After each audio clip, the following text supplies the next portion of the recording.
बिस्मिल्लाहिर्रहमानिर्रहीम। अस्सलाम वालेकुम स्टूडेंट्स, कैसे हैं आप सब लोग? उम्मीद है आप सब लोग खैरियत से होंगे। कल के लेक्चर में हमने एक्सरसाइज 1.2 का क्वेश्चन नंबर 1 का पार्ट 1 किया था। आई होप आप लोगों को समझ में आ गया होगा commutative law with respect to intersection and union. और इससे रिलेटेड आपको एक होमवर्क दिया था क्वेश्चन नंबर 2 का पार्ट 1 एंड 2। आप लोगों ने उम्मीद है होमवर्क भी कंप्लीट कर लिया होगा। नाउ आज हम क्वेश्चन नंबर 1 का पार्ट 2 सॉल्व करेंगे, जो क्या है associative law with respect to intersection and union. Same आपको मैं प्रॉपर्टी आपको डिफाइन कर चुकी हूँ, ठीक है? तो आप लोग शाबाश बताएं associative law with respect to intersection की क्या प्रॉपर्टी होती है। हम पहले इसको सेपरेटली लिखते हैं।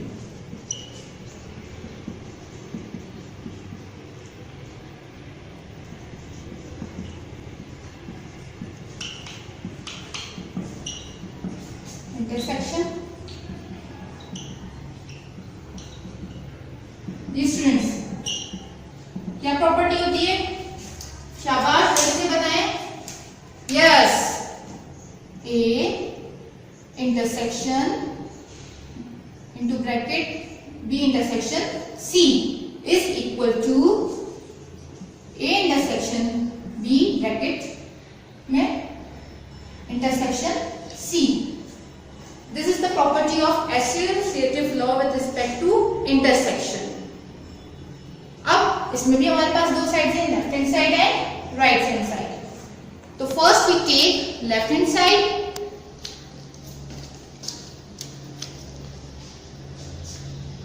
ठीक है, आप लोग हेडिंग डाल दें वेरिफिकेशन की। राइट, लेफ्ट हैंड साइड हमारे पास कौन सा पार्ट है? A intersection B intersection C. First we solve bracket. आप लोगों को ये बात पता है कि जब हमारे पास ब्रैकेट्स आते हैं किसी भी क्वेश्चन में, किसी भी एक्सप्रेशन में, तो हम फर्स्ट वी सॉल्व ब्रैकेट। तो ब्रैकेट में हमारे पास क्या काम हो रहा है? पहले बी इंटरसेक्शन विद सी।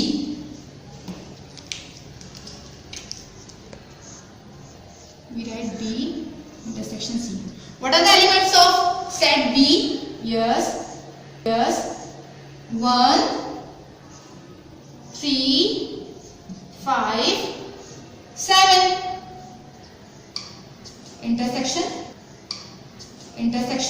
का सिंबल लाइक स्मॉल एन कह लें या उल्टा यू कह लें, ठीक है? What are the elements of set C? 2, 4, 6, 8. अब आप देखें B एंड C सेट के जो एलिमेंट्स हैं वो हमारे पास कौन से हैं? आप लोगों ने ओवरलैपिंग एंड डिसजॉइंट सेट भी पढ़ा है, तो शाबाश बताएं कि कौन सा सेट बनेगा, ओवरलैपिंग या disjoint? Yes, this disjoint set जिसमें हमारे पास कोई भी एलिमेंट कॉमन नहीं है। तो आप इंटरसेक्शन की मीनिंग भी हमारे पास पता है कि हमारे पास कॉमन एलिमेंट कितने होते हैं। तो हमारे पास चेक करते हैं कि हमारे पास 1 इसमें है लेकिन इसमें मौजूद नहीं है। इसी तरह आप 3 चेक कर लें, 2 चेक करें, 5, 7, कोई भी एलिमेंट इसमें कॉमन नहीं है तो हम वी राइट कोई भी एलिमेंट जब कॉमन नहीं है तो फिर हमारे पास क्या होगा? This set. This is understand? आपके पास समझ में आ गई? ठीक है, गुड।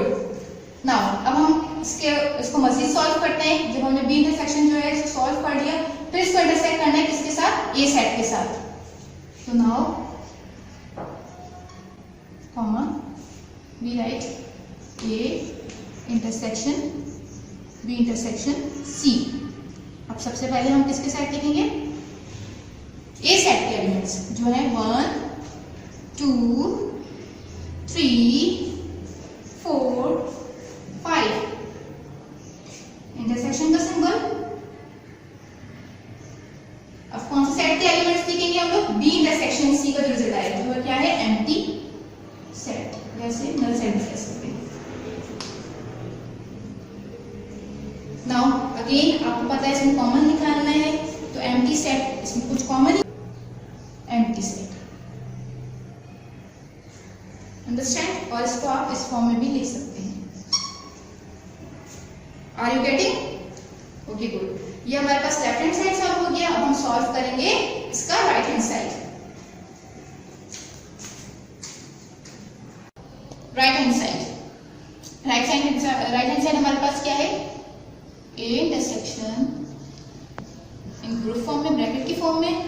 और इंटरसेक्शन करना है सी के साथ।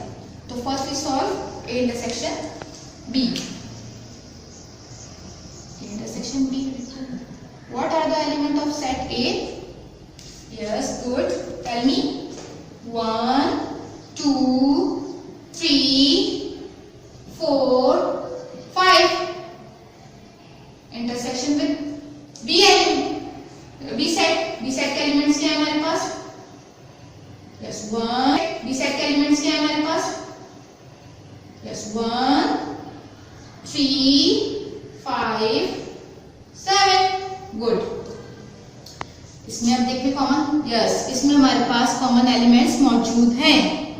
शाबाश, जल्दी से बताएं कौन कौन से एलिमेंट्स कॉमन है। तो ये हमारे पास कौन सा सेट होगा?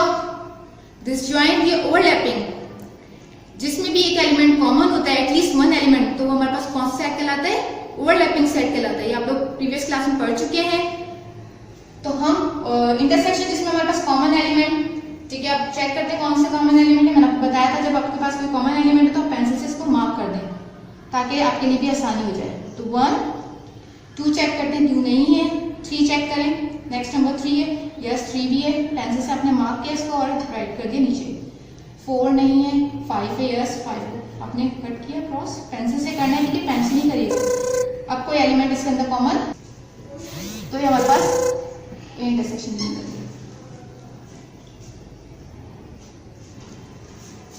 Now we solve. अब हमने क्या करना है? ए इंटरसेक्शन बी को इंटरसेक्ट करना है सेट सी के एलिमेंट के साथ।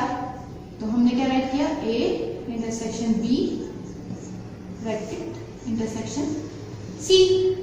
तो what are the element of A intersection B? Yes 1, 3, 5. Good. Intersection with C. Set C elements. Yes. 2, 4, 6, 8. अब चेक करें इसके अंदर 1 नजर आ रहा है किसी दूसरे सेट में? दूसरे सेट में नहीं है। 3 भी नहीं है, 5 भी नहीं, 2 भी नहीं नजर, 4 भी नहीं नजर आ रहा, ना 6 है ना 8 है। तो it means the result is empty set. No element is common, तो we write empty set. Okay, done students? आपको प्रॉपर्टी समझ में आई? एसोसिएटिव प्रॉपर्टी में हम क्या करते हैं? ग्रुप की फॉर्म में काम करते हैं। जब हमारे पास 2 से ज्यादा सेट्स होते हैं तो हमारे पास एसोसिएटिव प्रॉपर्टी अप्लाई होती है। ठीक है, आपके पास यहाँ पर सिंबल सेम नजर आएगा। अगर आप इंटरसेक्शन की बात करेंगे तो सब जगह इंटरसेक्शन होगा। अगर आप यूनियन की बात करेंगे तो यूनियन सिंपल क्या हो जाएगा? A union bracket B union C. Same ये प्रॉपर्टी रहेगी हमारे पास, सिर्फ सिंबल्स चेंज हो जाएंगे, इंटरसेक्शन की जगह यूनियन आ जाएगा। स्टूडेंट्स, आज का लेक्चर आपको समझ में आया? अब आपको दिख रहा है यहाँ पे हमारे पास लेफ्ट हैंड साइड का क्या आंसर है? Empty set. और राइट हैंड साइड हमने सॉल्व किया, उसका भी आंसर क्या है? Empty set. तो हम इसको left hand side is equals to right hand side then verified, या हेंस वेरीफाइड लिख दें या वेरीफाइड लिख दें। इट मींस कि यहाँ पे हमारे पास ये चीज वेरीफाइड हो गई। इसके रिजल्ट्स के आंसर आपको एट अ टाइम पता चल जाएंगे।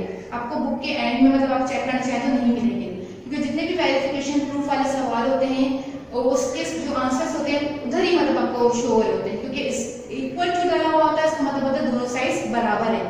तो अगर आपका कोई आंसर रॉन्ग आ रहा है तो इट मींस आप कहीं ना कहीं मिस्टेक कर रहे हैं। आपने कहीं ना कहीं मिस्टेक की है तो आपने क्वेश्चंस को आंसर्स को रीचेक कर लीजिएगा ताकि आपको पता चल जाए आपने कहाँ मिस्टेक की है। अदरवाइज नॉट वेरीफाइड इसका आंसर नहीं होगा। अब हम सॉल्व कर रहे हैं associative law with respect to union. See property देखें, A union bracket B union C is equal to bracket में यूनियन B यूनियन C। तो हमने पहले क्या सॉल्व करना है? B यूनियन C, जिसका हमने B इंटरसेक्शन C सॉल्व किया था, इसी तरह हम लोग B यूनियन C सॉल्व करेंगे। First we take left hand side A union bracket B union C bracket close. First we solve B union C। तो हमने क्या किया? पहले B के एलिमेंट्स लिखे 1 3 5 7 यूनियन का सिंबल, देन A का सेट C का सेट क्या हमारे पास 2 4 6 8। अब शाबाश बताइए, यूनियन आप लोग कर चुके हैं।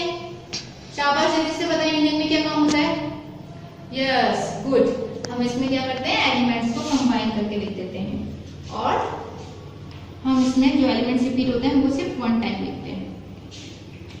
तो इसका अब रिजल्ट क्या आएगा हमारे पास 1, नेक्स्ट नंबर क्या होता है 1 के बाद 2, 3, 4, यस, 5, 6, 7, 8। ठीक है बेटा, ये चीज आपको समझ में आ गई।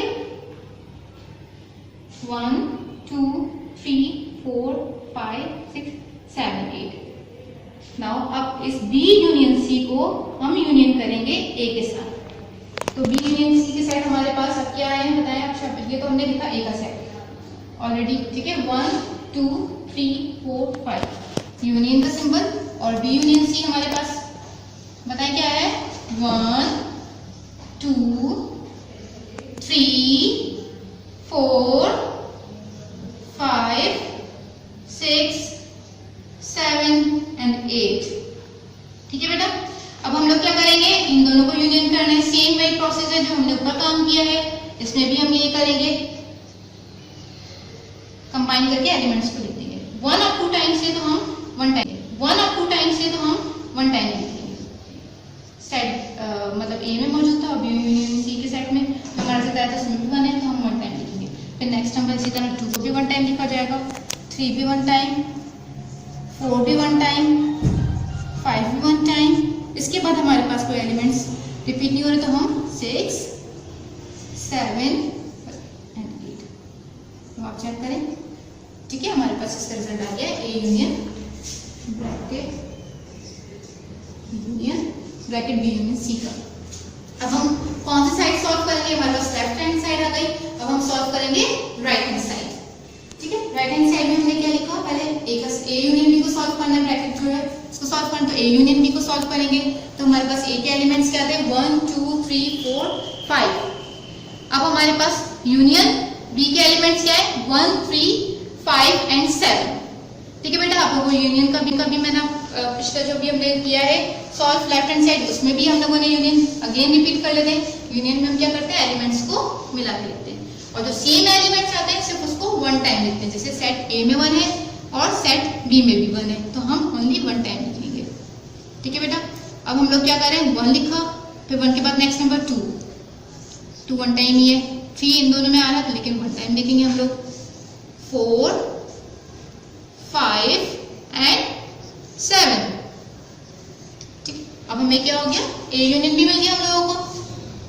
अब हम क्या करेंगे, A यूनियन B का जो ग्रुप है इसको सॉल्व करेंगे, यूनियन करेंगे C के साथ। तो A यूनियन B का जो रिजल्ट आया हमारे पास वो क्या है 1, 2, 3, 4, 5 एंड 7।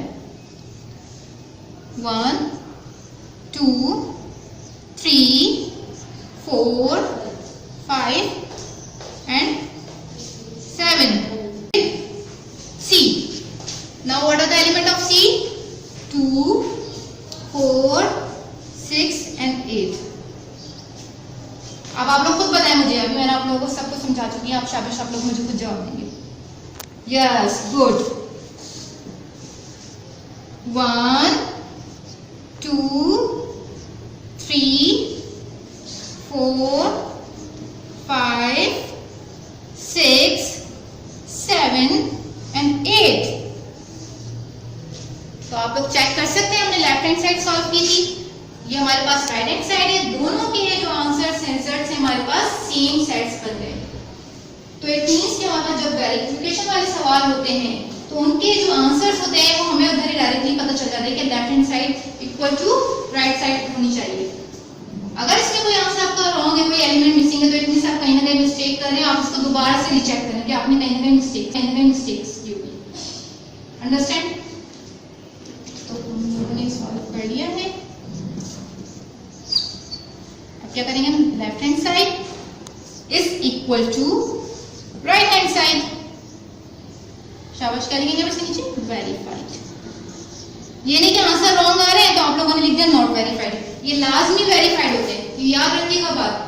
जो इज इक्वल टू का मतलब ही क्या है, दोनों बराबर है, तो इसका मतलब है कि आप लोगों ने कहीं ना कहीं मिस्टेक की होगी।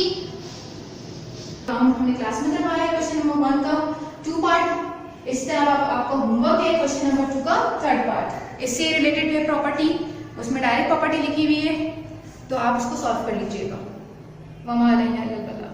जिस स्टूडेंट्स अब कॉपी की तरफ आते हैं, देखें लास्ट लेक्चर में जो आपको मैंने काम करवाया था, ट्री बनवाया था ऑपरेशन ऑन सेट्स का, आपने इसी तरह प्रॉपरली कॉपी पे नीट एंड क्लीन इसको करना है, बनाना है।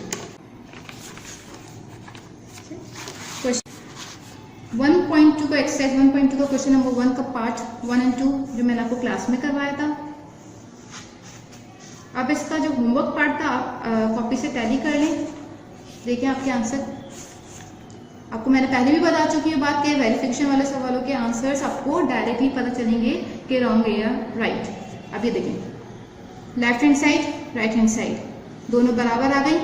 इट मीन्स आपकी कोई मिस्टेक होगी तो आप लोगों ने कहीं ना कोई मिस्टेक की तो आप उसको चेक करके करेक्ट कर लें। चेक कर लिया है। अल्लाह हाफ़िज़।